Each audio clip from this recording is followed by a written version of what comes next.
કોઈ પણ મેડિકલ ક્ષેત્રનું કોઈ પણ કામગીરી હોય હું બેઠો છું, હું મદદ કરીશ અને આ જેટલા જોડા છે આપણા એ બધાની સારવાર મારા તરફથી જેટલી બનશે એટલી હું મફત કરીશ. ડોક્ટર સાહેબ માટે એકવાર જોરદાર તાલી પાડજો. લગભગ અમારા છોકરા તો ઓળખે જ છે. ઓળખો છો બધા? હા, મોડા પડે તરત આપણી હોસ્પિટલ ઘરની જ છે. પૈસો આપણે રૂપિયો આલવાનું નહીં અને બધી જ પહેરાવો મારા ભાઈને. વાહ, આ વ્યક્તિત્વ એવું છે. બધા મને પૂછે વૈભવભાઈ રવા દો, હમણાં રવા દો કે યાર આટલા બધા વડીલો 700-800 વડીલો છે, 1000 બાળકો છે, તો આ બધા બીમાર પડે તો તમે કેવી રીતે પહોંચી વળો છો? તો પહોંચી એટલે વળું છું કે ભાઈની 10 હોસ્પિટલ છે. તાલી પડે એકવાર. અને એક પણ રૂપિયો ક્યારેય આપણા બાળકો માટે કે આપણા વૃદ્ધો માટે લેતો નથી. એ 1 રૂપિયો ખર્ચો હોય કે 2 લાખ રૂપિયા હોય કે 5 લાખ રૂપિયા હોય, આજ સુધી સંકુલના બાળકો માટે અને આપણા વડીલો માટે ક્યારેય પણ 1 રૂપિયો લીધો નથી આ ભાઈએ. સો એટલે અમને ચિંતા નહીં કે 2000 ને 5000 વૃદ્ધો આવશે ને તો એ અમારો ભાઈ બેઠો છે. અને અમે ભાઈને બી પ્રાર્થના કરી 50 હોસ્પિટલ ભાઈની થાય. બરાબર ભાઈ? થેન્ક યુ મારા ભાઈ, થેન્ક યુ. વાહ ભાઈ વાહ.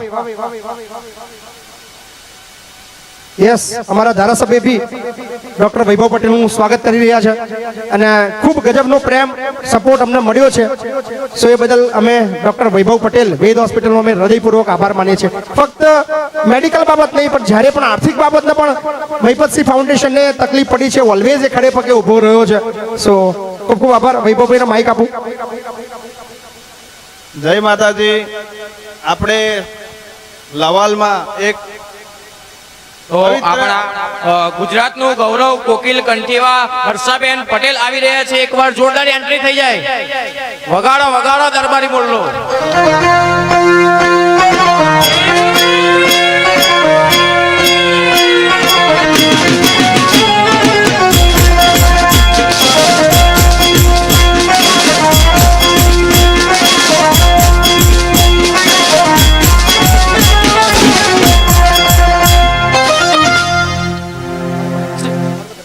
મહિપતસિંહ ફાઉન્ડેશન વતી હર્ષાબેન પટેલ આપનું સ્વાગત કરે છે.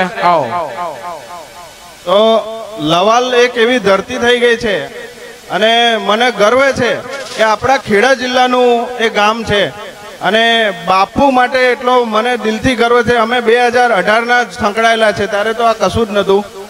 બાપુ એક નાની એક્ટિવિટીથી મને યાદ છે કે કઠલાલમાં પ્રશાંતભાઈ છે, એમના ફાધરનું પુણ્યતિથિ હતી, ત્યારે ડસ્ટબિન ત્યારથી શરૂઆતથી હું તમને કહું કે નાના આપણે તેલના ડબ્બા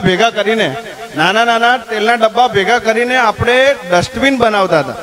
અને એ ડસ્ટબિન પર મહિપતસિંહનો અને જે ડોનેટર છે એનો ફોટો લગાવીને ભાઈએ બાપુએ લગભગ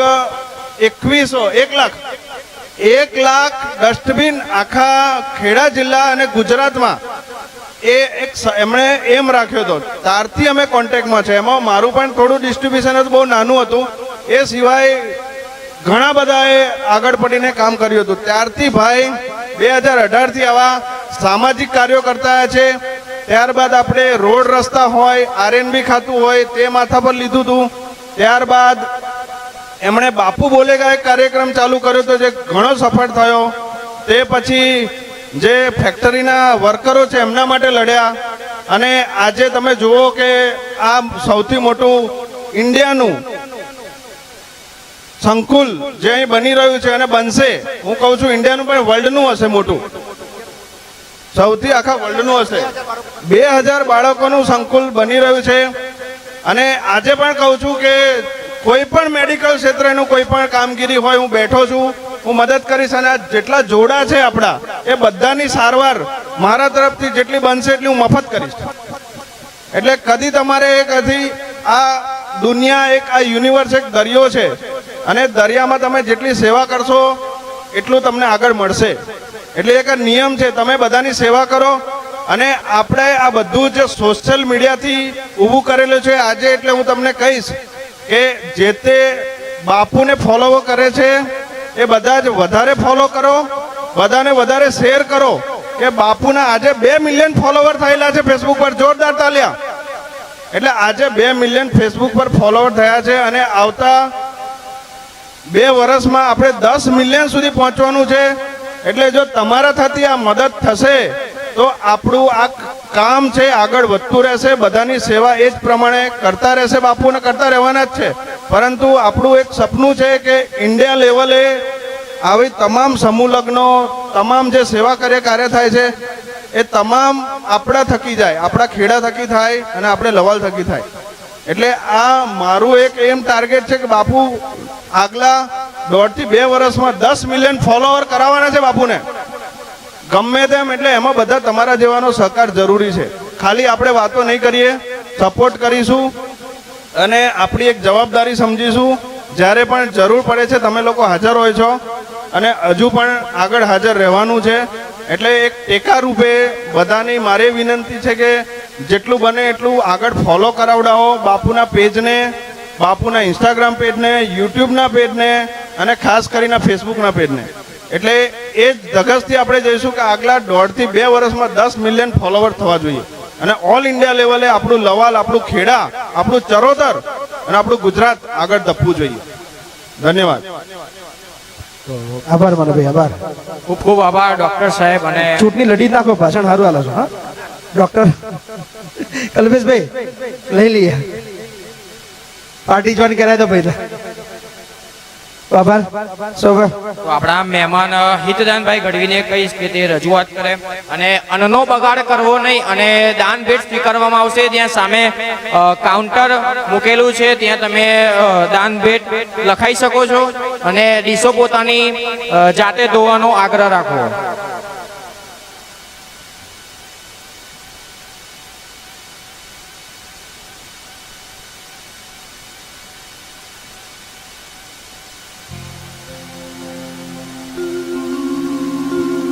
હાલો.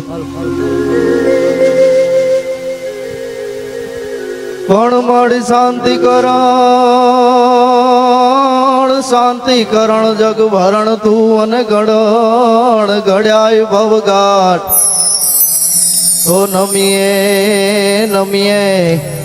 તુને નારાયણી એ માડી વિશ્વ રૂપ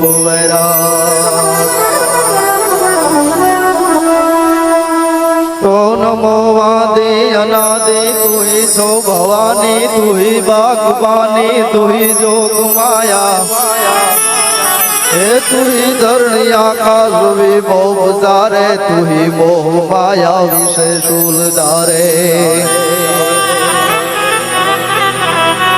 તુહી વેદ વિદ્યા સુટંબાસ जिन्हीं તુહી જ્ઞાન વિज्ञान में सर्व पीने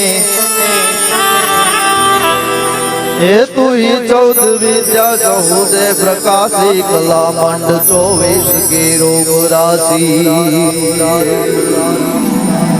આજ રોજ મહિપતસિંહ બાપુના આંગણે લવાલ ગામે આવો ઉજળો અવસર થઈ રહ્યો છે ત્યારે આજ આનંદ, આજ ઉત્સરંગ, આજ શરણના સ્નેહ ને સખી અમારી ગોઠમાં કંચન વર્ષે મેં આવા કાર્યો થઈ રહ્યા હોય એની માટે ભગવાન જૂજ વ્યક્તિઓને સિલેક્ટ કરતા હોય એવા આપણા મહિપતસિંહ બાપુ. અને એક દીકરીનો પ્રસંગ કરતા આપણે આવના તારા દેખાઈ જાય એવી હજારો દીકરીઓનું સપનું, લગ્ન કરવાના સપનું લઈને બેઠા છે. બાપુને એકવાર જોરદાર તાળીઓથી આપણે વધાવીશું.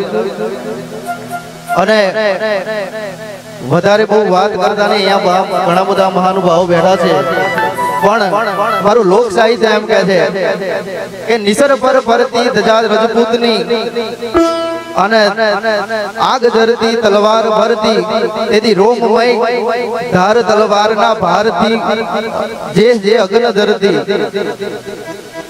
અને હોય જો કોઈ ધણી તો થાજો બેલી એવો પ્રજાના સુરનો થાય ભેટો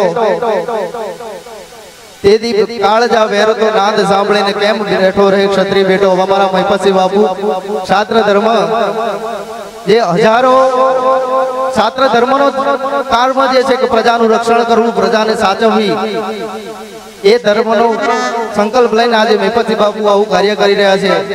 આપણે આપણા મા બાપને ઘરમાં સાચવી નથી શકતા એવા હજારો મા બાપને દુઆઓ લઈ રહ્યા છે અને મારી જગદંબા હજારો હાથ એમની માથે કાયમ રહે એવી માં જગદંબાને પ્રાર્થના કરી અને મારી વાણીને વિરામ આપું છું. જય માતાજી, જય મા ભગવતી. ખૂબ ખૂબ આભાર